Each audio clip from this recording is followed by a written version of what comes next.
राम राम जी, क्या हाल सारा का रियल इंडिया चैनल पर आप सारे साथियों स्वागत है भाई। आज फिर आप सभी कर्मचारियों के लिए जो है बड़ी खबरें लेकर के आया हूं। तो क्या कुछ खबरें हैं, खबरें जानने के लिए वीडियो को शुरू से अंत तक जरूर देखिएगा और साथ ही वीडियो को ज्यादा से ज्यादा साथियों तक शेयर जरूर कीजिएगा ताकि सभी साथियों को अपडेट मिल सके। और भाई जो साथी भाई चैनल पर नया आता है तो भाई चैनल को सब्सक्राइब कर ले, अपने साथियों सब चैनल को सब्सक्राइब जरूर करवाए ताकि तो इसी तरह से आपको सरकारी नौकरी भर्तियों जरूर अपडेट मिलती रहे।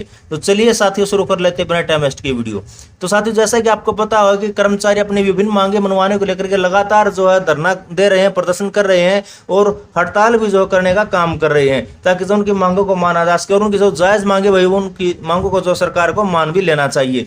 रियल इंडिया चैनल जो है कर्मचारी मांगों का जो है समर्थन करता है और वही आज करनाल में स्वास्थ्य कर्मचारियों का जो एक बड़ा आंदोलन है भाई और बड़ा धरना प्रदर्शन करेंगे, वह सीएम आवास का भाई घेराव करेंगे। तो उसको लेकर के बड़ी अपडेट है भाई। और जो भी साथी भाई जो है वहां पे जाता है कर्मचारी भाई, तो उससे मेरी रिक्वेस्ट है कि आप जो है एक अच्छी सी वीडियो बना करके प्रदर्शन होता है जिस टाइम, तो वो वीडियो जो है मेरे पास व्हाट्सएप करें और मैं जो आपकी वीडियो को जो है अपने चैनल के माध्यम से दिखाने का काम करूंगा और आपकी आवाज को जो है अपने चैनल के माध्यम से उठाने का काम करूंगा। तो साथियों स्वास्थ्य कर्मी मांगों को लेकर के आज गरजेंगे करनाल में स्वास्थ्य विभाग में नए पद सृजित करने की मांग। तो प्रदेश के स्वास्थ्य कर्मी अपनी लंबित मांगों को लेकर रविवार को मुख्यमंत्री के विधानसभा क्षेत्र करनाल में रोष प्रदर्शन करेंगे और बहुउद्देशीय स्वास्थ्य कर्मचारी एसोसिएशन हरियाणा के आह्वान पर होने वाले इस रोष प्रदर्शन में स्वास्थ्य सुपरवाइजर संघ बढ़ चढ़ करके भाग लेगा। तो संघ प्रदेश अध्यक्ष राम वर्मा ने बताया कि यदि 4 अगस्त तक स्वास्थ्य कर्मचारी की मांगों पर सकारात्मक कार्रवाई नहीं की गई तो अगले आंदोलन का ऐलान भी कर दिया जाएगा। इसमें सरकार के प्रत्येक मंत्री के आवास के साथ साथ विपक्षी दलों के कार्यालयों पर भी जो है क्रमिक भूख हड़ताल करने पर जो है बाध्य होंगे। तो कर्मचारी नेताओं ने राज्य के सभी राजनीतिक दलों को पत्र लिखकर स्वास्थ्य कर्मचारियों की मांगों का जो है प्रति अपनी पार्टी का रुख स्पष्ट करने की मांग भी की है। उन्होंने बताया कि कोविड महामारी में कर्मचारियों की भारी कमी से सबक लेकर जहां स्वास्थ्य विभाग में नए पद सृजित करने की आवश्यकता थी, वहीं पर विभाग के तत्कालीन निदेशक द्वारा स्वास्थ्य विभाग में पहले से स्वीकृत पदों में जो कटौती की गई थी, जिसको लेकर स्वास्थ्य सुपरवाइजर संघ पिछले 4 साल से लोकतांत्रिक रूप से जन आंदोलन कर रहा है। तो स्वास्थ्य सुपरवाइजर संघ राज्य में समाप्त पदों को बहाल करने, आबादी के अनुसार नए पद सृजित करने और एमपीएसडब्ल्यू के खाली पदों पर जो है नियमित भर्ती करने, एसएमआई एमपीएचएस महिला व पुरुष के पदों पर पदोन्नति करने, एमपीएसडब्ल्यू के पद स्वास्थ्य सुपरवाइजर एसएमआई आदि पदों की वेतन विसंगतियों को दूर करके क्रमशः एफपीएल 7 व एफपीएल 8 के तहत जो वेतनमान देने आदि मांगों को लेकर जो आंदोलनरत हैं। अब जो दूसरी बड़ी अपडेट को लेकर बात कर लेते हैं, दूसरी अपडेट है भाई सफाई कर्मचारियों लेकर के। तो वे ग्रामीण सफाई कर्मचारी 5 अगस्त को अम्बाड़ा शहर में मंत्री के निवास पर करेंगे प्रदर्शन।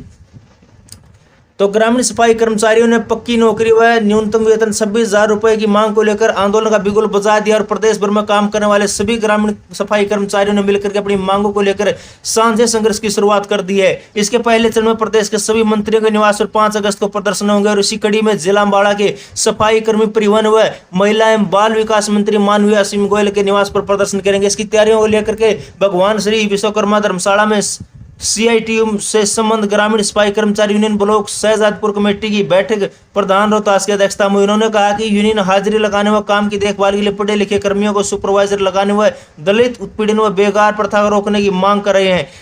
उक्त के अलावा जो रिटायरमेंट पर 2 लाख रुपए सहायता देने और एक्स ग्रेसिया नीति बनाने, महंगाई भत्ता सालाना वेतन बढ़ोतरी लागू करने, समय पर वेतन भुगतान व हटाए गए कर्मचारियों को वापस ड्यूटी पर लाने की जो है मांग कर रहे हैं। अब जो तीसरी बड़ी जो अपडेट है कर्मचारियों लेकर वो आपको दिखा देते हैं भाई। ये तीसरी बड़ी अपडेट है भाई हरियाणा कौशल निगम कर्मचारी। तो भाई हरियाणा कौशल निगम कर्मचारियों ने जो है विधायक को सौंपा ज्ञापन। भाई हरियाणा कौशल रोजगार निगम के तहत लगे हुए विभिन्न विभागों के कर्मचारियों ने शनिवार को भाजपा विधायक डॉक्टर कृष्ण मीठा को अपनी मांगों को लेकर के ज्ञापन सौंपा और सभी कर्मचारियों ने ज्ञापन के माध्यम से सरकार का ध्यान हरियाणा कौशल रोजगार निगम के तहत लगे कर्मचारियों की तरफ केंद्रित करवाया ताकि सरकार रेगुलर पॉलिसी बनाकर उन्हें नियमित करे। सभी कर्मचारियों का मुख्य एजेंडा कच्चे कर्मचारियों को पक्का करना और 58 या 60 साल तक जॉब सिक्योरिटी के साथ नौकरी को करना है। तो सरकार कर्मचारियों कौशल निगम के तहत विभागों में समायोजित कर रही है, जिसको लेकर कर्मचारियों का भविष्य अंधकार में होना प्रतीत हो रहा है, क्योंकि सरकार यह कह रही है कि पक्की भर्ती होने पर इन कर्मचारियों को बाहर का रास्ता दिखा दिया जाएगा। इससे इन कर्मचारियों के परिवार के सामने रोजी रोटी का संकट पैदा हो जाएगा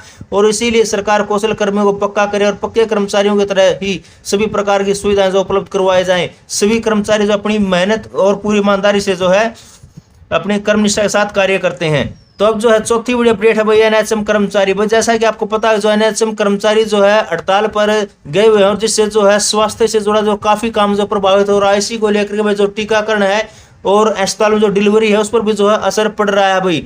तो 26 तारीख से लगातार भाई 26 जुलाई से लगातार जो है कर्मचारी भाई हड़ताल पर हैं और लेकिन इनकी कोई सुध लेने को तैयार नहीं है। और एनएचएम हरियाणा के प्रोजेक्ट डायरेक्टर आदित्य दहिया के साथ इन कर्मचारियों की 2 बार बैठक हुई, लेकिन उन्होंने समस्या का समाधान करने से हाथ खड़े कर दिए हैं। तो एनएचएम कर्मचारियों ने डॉक्टर, आयुर्वेदिक, नर्स, चिकित्सक, ANM staff nurse, computer operator, computer सहायक और लैब टेक्नीशियन हड़ताल पर चल रहे हैं। और आंदोलन के तहत राज्य स्तरीय धरना पंचकुला में जो है मिशन निदेशक के कार्यालय बाहर दिया जा रहा है। अब जो 5वीं बड़ी अपडेट है भाई और लास्ट अपडेट वो आपको बता दें कर्मचारियों को लेकर के भाई जो मंत्रिमंडल की बैठक होगी कल 5 तारीख को, उसमें जो हरियाणा सरकार के ग्रुप सी व डी अस्थायी कर्मचारियों को जो रेगुलर करने पर चर्चा हो सकती है। वही जैसा मंत्री कहेंगे वैसी जो बनाई जाएगी रेगुलेशन पॉलिसी। 2-3 प्रस्ताव रखे हैं तैयार। तब मुख्यमंत्री नायब सिंह सैनी की अध्यक्षता में आगामी 5 अगस्त को होने वाली मंत्रिमंडल की बैठक में हरियाणा सरकार के ग्रुप सी व ग्रुप डी के अस्थायी कर्मचारियों को रेगुलर करने पर चर्चा होगी और मंत्रियों के साथ चर्चा करने के बाद रेगुलाइजेशन पॉलिसी पर अंतिम फैसला होगा। तो मंत्रिमंडल यह भी तय करेगा कि 5 साल या 8 साल या 10 साल सर्विस करने वाले अस्थायी कर्मचारियों रेगुलर किया जाए। जैसा फैसला होगा उसके अनुसार जो फाइनल पॉलिसी तैयार की जाएगी। वैसे अधिकारियों ने 3 प्रकार की पॉलिसी का मसौदा तैयार किया हुआ है। एक मसौदा तो गेस्ट टीचर की तर्ज पर सर्विस सिक्योरिटी एक्ट देने का है, जबकि एक सर्विस सिक्योरिटी एक्ट की तर्ज पर अध्यादेश का मसौदा है और दोनों में लगभग समानता है। केवल मानदेय और अस्थायी सेवा काल का अंतर, थोड़ा सा अंतर परिभाषा का है। तो तीसरा मसौदा रेगुलेशन पॉलिसी का तैयार है। इसे लेकर मुख्य सचिव टीवीएसएन जो प्रसाद उन्होंने तैयार कराया है। तो उन्होंने वरिष्ठ आईएएस अधिकारियों की कमेटी मानव संसाधन विभाग के प्रधान सचिव विजेंद्र कुमार की अध्यक्षता में की और विजेंद्र कुमार ने तुरंत मीटिंग भी ली और मुख्य सचिव टीवीएन प्रसाद ने गत वीरवार को जो है इस पॉलिसी पर अधिकारियों के साथ चर्चा भी कर ली है। और मुख्यमंत्री नायब सिंह सैनी के मुख्य प्रधान सचिव राजेश कुल्लर, मुख्यमंत्री के प्रधान सचिव वी उमाशंकर ने भी जो 3 मसौदों पर चर्चा कर ली है। तो मुख्यमंत्री नायब सिंह सैनी के साथ तीनों मसौदों पर अनौपचारिक तौर पर जो चर्चा हो चुकी है और उसके बाद तय हुआ कि मंत्रिमंडलीय बैठक में विधिवत तौर पर एजेंडा न ले जाए।